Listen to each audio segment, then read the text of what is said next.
राजस्थान की सर्द रातों में बर्फीली हवाएं जब रेत से टकराती है तो वो सिर्फ सरसराहट पैदा नहीं करती, बल्कि मन में दबे किस्सों को भी जगा देती है। भाई, इस बार तो ठंड ने हद कर दी। ऐसा लग रहा है जैसे रगों में खून जम जाएगा। हाँ, ठंड तो बहुत है, पर जब भी ऐसी सर्द रातें आती हैं, मुझे वो खौफनाक रात भी याद आती है।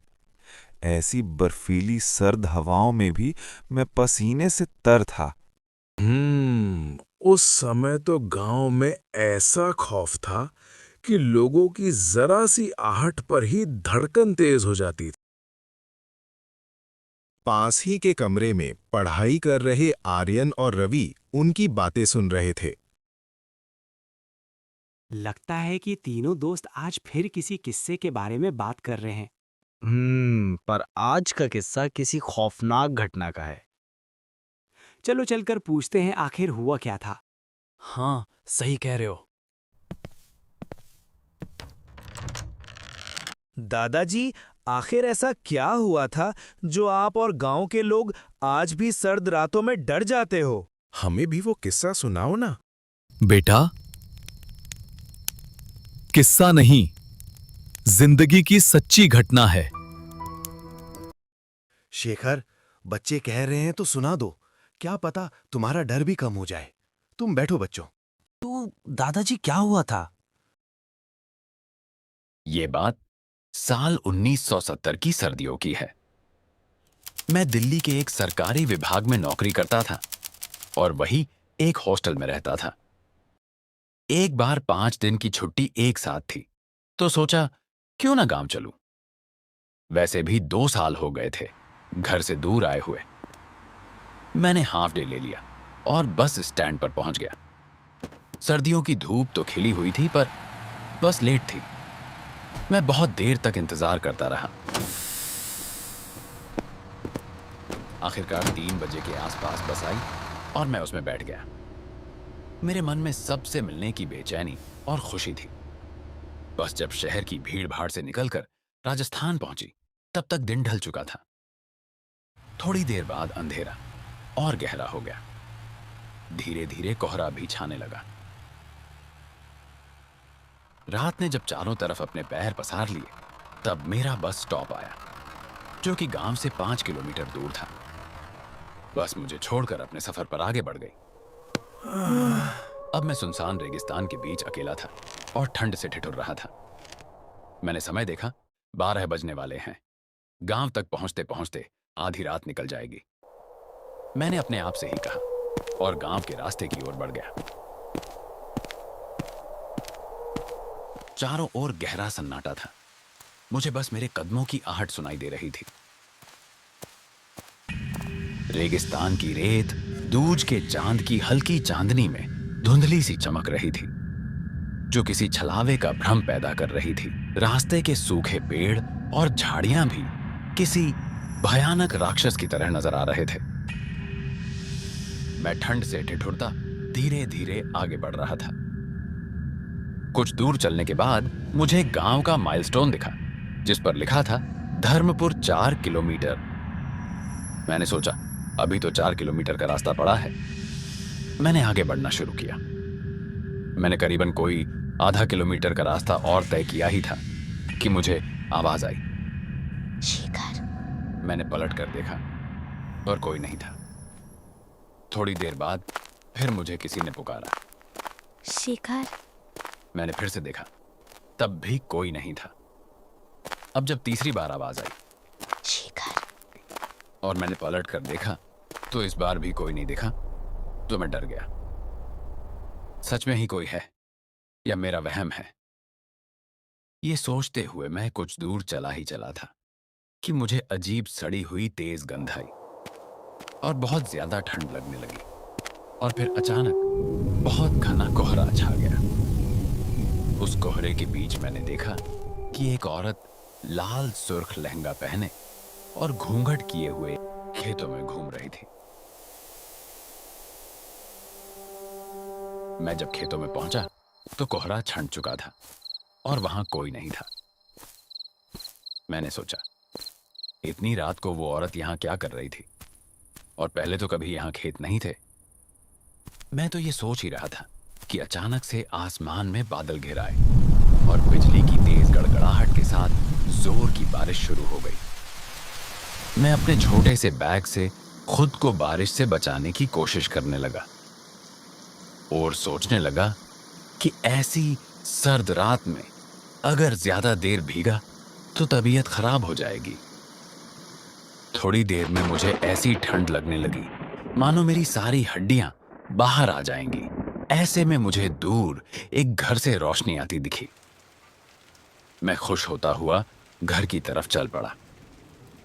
मैंने घर का दरवाजा खटखटाया तो मैं हैरान रह गया। दरवाजा उसी लाल लहंगे वाली औरत ने खोला जो मुझे खेत में दिखी थी। मैंने हैरानी से पूछा, तुम तो वही हो जिसे मैंने खेत में देखा था, फिर तुम पता नहीं कहां गायब हो गई? उस औरत ने अपना घूंघट हटाया और बोली, आ गई तुम? क्या तुम मुझे जानती हो? मैंने तो तुम्हें नहीं पहचाना। पहले तुम अंदर चलो, बारिश बहुत तेज है। मैं घर के अंदर चला गया और एक खाट पर बैठ गया। मैंने उससे पूछा, घर में कोई और नहीं है क्या? तुम्हारा पति कहाँ है? बाहर तो नहीं है ना? कहीं ऐसी ठंड में बेचारा बारिश में भीग ना जाए। मैं तुम्हारे लिए गर्म दूध लाती हूँ, तुम्हें आराम मिलेगा। यह कहकर वो चली गई और मैं वहीं बैठा इंतजार करने लगा। जब वो बहुत देर तक नहीं आई तो मैं रसोई की तरफ चला और जो मैंने देखा उससे मैं आश्चर्य और डर से भर गया। उस औरत ने चूल्हे में हाथ डालकर अपनी हथेलियों से आग और अंगारों को पकड़ रखा था। उसके हाथ भी नहीं जल रहे थे और वो चुपचाप बैठी थी। उसे किसी दर्द या पीड़ा का एहसास ही नहीं हो रहा था, मानो वो कोई इंसान ही ना हो। अचानक उसने वो आग चूल्हे में झोंक दी और मेरी तरफ पलटी।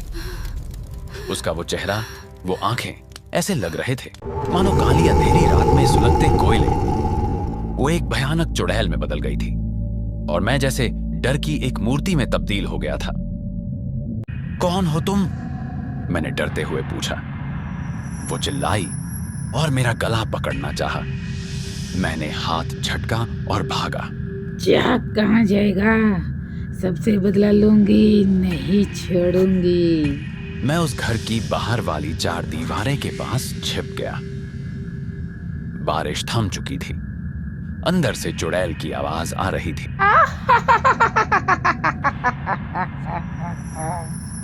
जैसे ही वो बाहर आई, मैंने देखा वो हवा में तैर रही थी।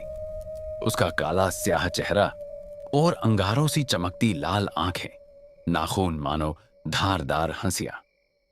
वो धीरे धीरे चार दीवारी के पास आई। मैं अब ठंड से नहीं, डर से कांप रहा था। वो धीरे धीरे आगे चली गई। जैसे ही वो मेरी आंखों से ओझल हुई, मैं घर के पीछे की तरफ उल्टी दिशा में भागा।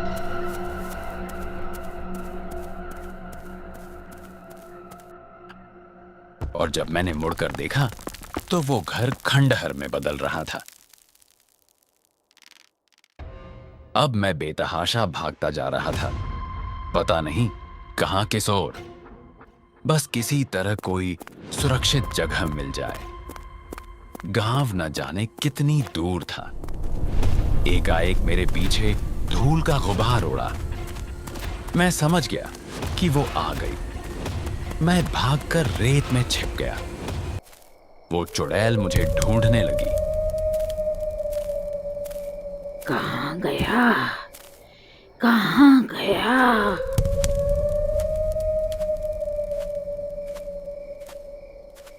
जब वो चली गई तो मैं रेत से बाहर निकला और मुझे आवाज आई।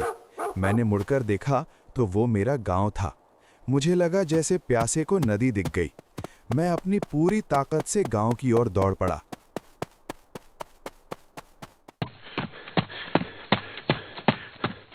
उधर गांव में कुत्ते लगातार भौंके जा रहे थे, जिसकी वजह से गांव के लोगों की नींद टूट गई और वे किसी खतरे के अंदेशे के डर से घरों से बाहर निकल आए।